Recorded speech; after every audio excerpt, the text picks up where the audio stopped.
Kapten Dimas Prayoga, prajurit elit TNI AD, baru saja kembali dari misi penyelamatan yang membahayakan nyawa saat namanya dilewelukan sebagai pahlawan. Hidupnya justru berubah arah ketika sang ayah yang sekarat, seorang mantan jenderal penuh misteri, memintanya untuk menikahi Anjani, seorang dokter militer muda dan cerdas, tanpa cinta dan tanpa banyak tanya. Mereka menikah.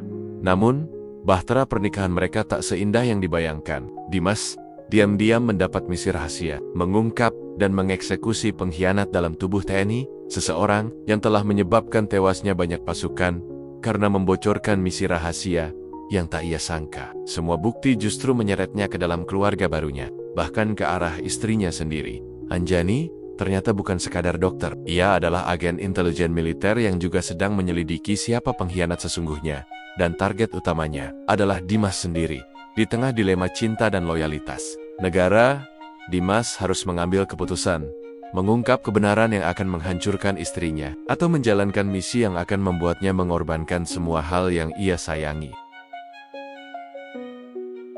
Langit sore di Halim masih bersahabat, tak terlalu terik, tapi cukup terang untuk menyambut kedatangan satu sosok berseragam loreng lengkap yang turun dari helikopter. Wajahnya tegas, namun matanya menyimpan letih yang sudah lama tak diistirahatkan. Kapten Dimas Prayoga, nama yang akhir-akhir ini banyak disebut di satuan elitnya. Prajurit kebanggaan batalion, anak emas komando. Baru saja sukses menuntaskan misi penyelamatan sandera di perbatasan negara konflik. Dengan risiko nyawa yang sangat tinggi, begitu kakinya menginjak tanah air, sambutan dari riken-riken dan atasannya seperti gelombang hangat, pelukan, tepukan, bahu, bahkan plat merah mobil dinas yang menjemputnya langsung. Tapi Dimas tak terlalu menikmati semua itu. Ia hanya ingin cepat pulang. Ada janji yang harus ia tepati. Mobil dinas melaju membawanya menuju sebuah rumah tua bergaya kolonial di kawasan Jakarta Selatan. Rumah itu tidak terlalu besar, tapi berdiri kokoh dengan halaman luas dan bendera merah putih yang tak pernah diturunkan sejak pensiunnya sang pemilik, Letjen Purn Prayitno, ayah Dimas sendiri. Dimas turun dari mobil, menatap rumah itu lama. Entah kenapa, ia merasa napasnya sedikit berat. Di ruang tengah, suasana sepi, hanya terdengar suara detak jam dan napas berat seseorang yang berbaring di ranjang medis. Dimas mendekat dan menemukan sosok ayahnya terbaring lemah, sangat berbeda dari figur jenderal galak yang selama ini ia kenal Dimas. Suara sang ayah serak. Dimas menggenggam tangan pria itu. "Saya pulang, Pak." Prayitno menatap putranya dengan mata yang hampir tak terbuka, tapi senyum tipis muncul di wajahnya. "Ada satu hal lagi yang harus kamu lakukan sebelum aku pergi." Dimas mengerutkan kening. "Menikahlah dengan Anjani." Dek, Dimas mundur setengah langkah. "Pak, Anjani anak sahabat lamaku. Dia dokter militer, baik, tangguh, dan cerdas. Aku ingin kamu bersamanya. Dia akan menjagamu, dan kamu harus menjaganya juga." "Pak, saya baru pulang dari medan perang. Hidup saya belum tenang." "Nikah itu bukan tugas tempur, Pak, tapi ini perintah," ucap sang jenderal dengan sisa tenaganya. "Perintah terakhir dari ayahmu." 3 hari kemudian, pernikahan itu terjadi tanpa pesta mewah. Hanya akad sederhana di rumah, dengan penghulu, segelintir tamu, dan 2 hati yang belum saling kenal. Anjani, dokter militer muda, wajahnya ayu, matanya tajam namun menenangkan. Ia terlihat tenang saat akad berlangsung, meski Dimas bisa melihat tangannya sedikit bergetar saat menyodorkan buku nikah. Malam pertama mereka bukan seperti di film-film. Tidak ada romantisme, apalagi pelukan hangat. Yang ada hanya 2 orang asing yang tiba-tiba tinggal serumah di kamar yang sama, tapi memilih berdiam di 2 sisi ranjang yang berbeda. "Aku tahu kamu gak pengen ini, Kapten," ucap Anjani pelan. Di tengah sunyi, Dimas hanya menoleh sekilas. "Aku juga tahu kamu dipaksa." Anjani mengangguk kecil. "Tapi, kalau ini bisa bikin ayahmu tenang, kita jalani aja, perlahan." Untuk pertama kalinya malam itu, Dimas menatap istrinya lebih lama. Ada sesuatu di mata perempuan itu, bukan sekadar kecantikan, tapi keteguhan. Seperti tentara, seperti dia. Hari-hari selanjutnya berjalan canggung. Dimas sibuk di markas, Anjani di rumah sakit militer. Mereka jarang bicara, kecuali soal hal-hal remeh. Tapi anehnya, kehadiran Anjani mulai mengubah ritme hidup Dimas. sarapan yang tiba-tiba ada, baju dinas yang sudah disetrika rapi. Bahkan luka lama di bahunya yang tiba-tiba sudah dioles salep tanpa ia sadari. "Kenapa kamu ngelakuin ini semua?" tanya Dimas suatu malam. "Karena aku istrimu," jawab Anjani ringan. "Dan karena aku nggak bisa diem melihat luka yang dibiarkan." Dimas tertunduk. Ini bukan yang ia harapkan, tapi di dalam hatinya mulai ada ruang yang Anjani isi, pelan-pelan. Namun, kedamaian itu tak bertahan lama. Satu malam, Dimas dipanggil ke markas oleh atasannya. "Bukan panggilan biasa. Kapten, kita punya masalah," kata Kolonel Arwan. Atasannya yang juga mentor lamanya. "Ada kebocoran besar. Informasi misi di wilayah konflik bocor sebelum tim kita sampai. Banyak prajurit gugur. Kita curiga ada pengkhianat di dalam tubuh TNI." Dimas mengernyit. "Saya harus cari. Siapa orangnya?" "Bukan cuma cari, Kapten. Kau harus mengeksekusinya. Ini operasi hitam. Tidak resmi. Tidak tercatat." Dimas menegong, "Dan kau dipilih karena kau orang yang paling bisa dipercaya." Malam itu, Dimas duduk di balkon rumah, menatap langit yang pekat. Ada file kecil yang diberikan Kolonel Arwan, nama-nama yang mungkin terlibat. Dan di halaman terakhir, satu nama membuatnya nyaris menjatuhkan berkas itu dari tangannya. Dr. Anjani Larasati, istrinya. Sejak malam itu, Dimas berubah. Bukan karena ia ingin berubah, tapi karena ia harus tiap kali menatap Anjani, wanita yang perlahan mulai ia pedulikan. Boken, Ea, Kegumi. Sebuah bayangan kelam menyelinap dayam-dayam ke dalam pikirannya. Bagaimana kalau dia benar-benar pengkhianat itu? Hari-hari berlalu dengan lebih banyak diam daripada kata. Anjani tetap seperti biasa. Bangun pagi, menyiapkan sarapan, lalu berangkat ke rumah sakit. Tapi Dimas merasa ada yang ganjil. Sesekali Anjani menerima telepon sambil menyendiri di balkon belakang. Sesekali ia pergi lebih awal dan pulang lebih larut dari biasanya. Awalnya Dimas menepis kecurigaannya, tapi berkas rahasia di laci mejanya terus memanggilnya untuk mengingat nama Anjani. Ada DAFTAR.NAMA. Estrenya, penyelidikan Dimas dimulai pelan. Ia mulai membuka kembali data lalu lintas komunikasi jaringan internal. Beberapa sinyal keluar memang berasal dari titik rumah sakit militer tempat Anjani bertugas. Namun, Dimas sadar, bukti digital tak selalu bisa dipercaya. Siapapun bisa memakai jalur itu. Maka ia mulai mengamati langsung. Diam-diam, ia mengikuti Anjani setelah jam kerja. Beberapa kali Anjani tak langsung pulang, tapi mampir ke satu lokasi, sebuah rumah tua di kawasan Cipete yang tampak kosong dari luar.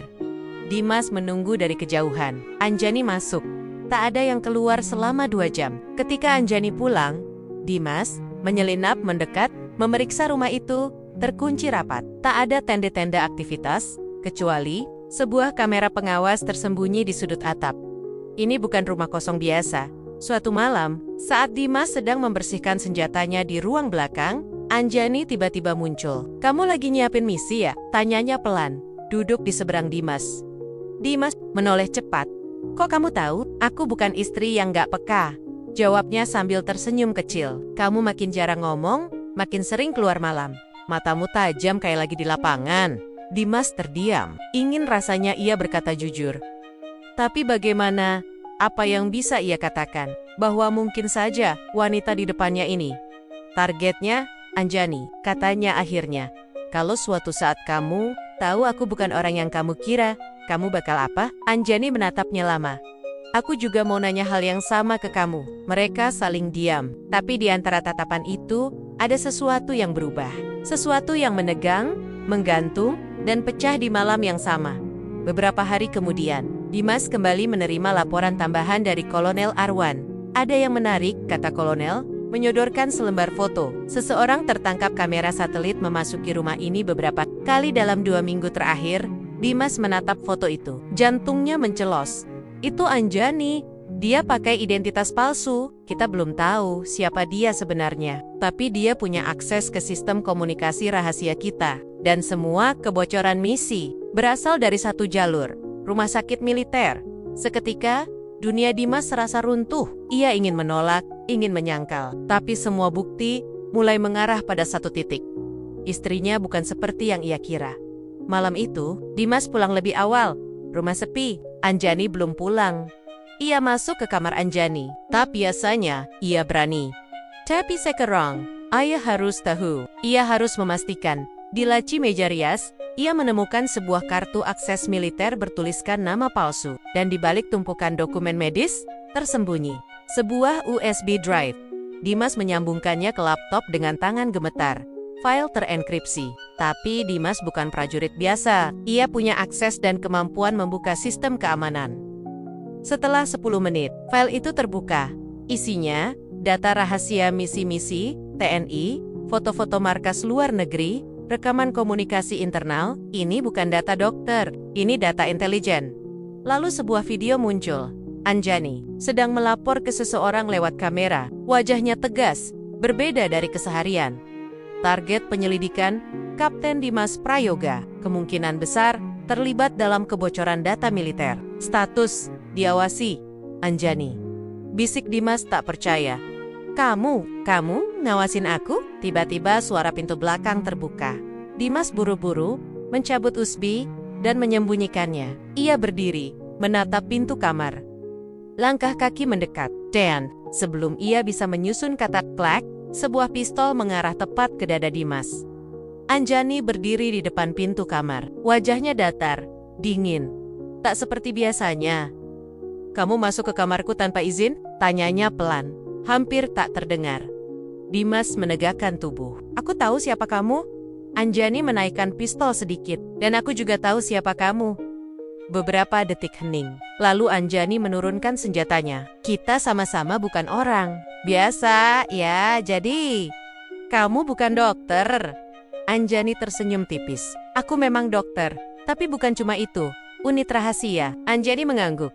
Dan kamu, Dimas, kamu target utamaku. Dimas tertawa getir. Ironis, aku juga ditugaskan buat cari pengkhianat. Dan semua bukti mengarah ke keluarga kamu, keluarga aku. Wajah Anjani menegang. Jenderal Prayitno, ayahmu. Anjani terdiam. Lama, wajahnya pucat. Ayahmu jual informasi. Dia pengkhianat, kata Dimas tegas. Bohong, Anjani melangkah mundur. Kamu fitnah ayahku. Dia punya motif. Dia merasa negara menyingkirkannya. Dia dendam. Dan dia membocorkan misi rahasia ke pihak asing. Anjani menggeleng. Enggak mungkin. Aku punya buktinya. Anjani terduduk, tangannya gemetar.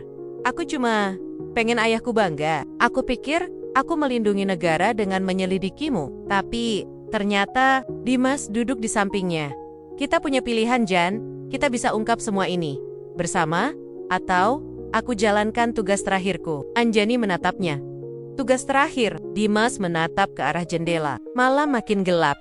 Aku ditugaskan mengeksekusi pengkhianat diam-diam tanpa jejak. Dan pengkhianat itu adalah ayah mertuanya sendiri. Dimas tidak tidur malam itu. Ia duduk di kursi ruang tengah, masih dengan pakaian loreng yang belum sempat ia lepas. Di tangan kirinya, secangkir kopi dingin yang tak pernah diminum. Di tangan kanan, sebuah amplop berisi perintah eksekusi yang sudah ia hafal bahkan sebelum dibuka. Anjani sudah masuk ke kamar. Tak banyak bicara setelah percakapan mereka soal sang jenderal. Tapi Dimas tahu, mata wanita itu menyimpan badai antara cinta dan pengkhianatan. Antara setia pada negara, pada darah. Pagi datang seperti biasa, tapi tak ada yang terasa biasa. Rumah tua itu berdiri angkuh di pinggiran kota, sedikit tersembunyi dari lalu lintas umum. Bangunan pensiun sang Jenderal Prayitno sekarang terasa seperti markas senyap penuh rahasia. Dimas masuk tanpa suara. Kunci pintu masih sama sejak dulu. Ia hafal setiap sudut rumah ini. Bahkan suara lantai kayunya pun masih bisa ia kenali. Di ruang belakang, Jenderal Prayitno duduk di kursi roda, menghadap jendela. Tubuhnya sudah lebih lemah dari terakhir kali Dimas melihat, tapi matanya tetap hidup, tajam, seolah tahu kenapa Dimas datang. Kau datang untuk menegaskan kebenaran? Tanyanya, tanpa menoleh. Dimas tidak langsung menjawab. Aku tahu negara akan mengutus seseorang. Kupikir mereka akan mengirim pembunuh bayaran, tapi ternyata anakku sendiri yang datang. Lanjut sang jenderal, tersenyum pahit. Dimas berdiri di belakangnya. Kenapa, Pak? Karena aku tidak mau jadi boneka, kata sang jenderal pelan. Aku dibuang. Setelah semua yang kuberikan untuk negeri ini, mereka ambil pangkatku, reputasiku, dan aku membalasnya. Itu saja. Dengan membocorkan misi, membunuh prajurit-prajurit muda yang bahkan belum sempat kembali ke keluarganya, Chen Prayitno terdiam lama, lalu berkata, "Kau tak akan mengerti, Dimas.